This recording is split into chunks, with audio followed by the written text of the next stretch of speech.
Switching gears now to the other side, after the assassination attempt, we've been getting groundbreaking news from both parties.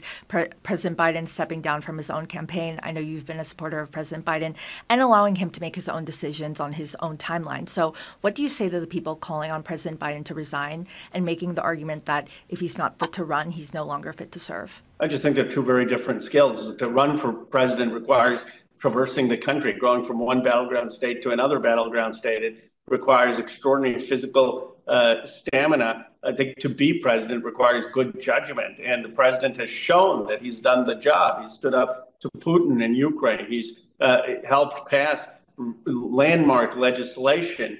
He's working to try to bring peace in the Middle East. So I have seen no signs that he's incapable of doing the job. There are a few priorities that he is wanting to push forward in his remaining months in office, including Supreme Court reform. So I'm wondering what you make of his new plan that he has just recently unveiled.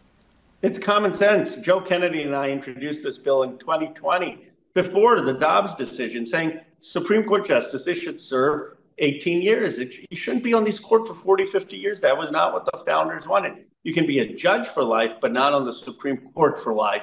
And these justices should not be politicized. Every president should get 2 appointments, 18 years. It would take the politics out of the court, and it would restore people's trust in the court. I'm glad the president is proposing this. It's overwhelmingly popular with Democrats, independents, and Republicans, and I hope we can start to get it passed. Why 18 years?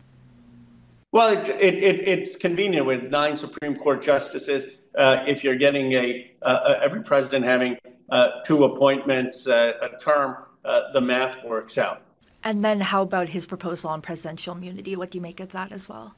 Well, that also is common sense. Look, if someone gave me $1 million and said, vote this way, I would get prosecuted if I took that money. Robert Menendez was prosecuted for bribery. The president should have the same conditions. You shouldn't be able to go to the president and say, okay, I'm going to give you $1 million, veto this. And then people say, oh, the president's immune. Of course not. I mean, it's common sense. Everyone should be have the accountability of the law. Is there anything else you would like to see President Biden do in his remaining months in office?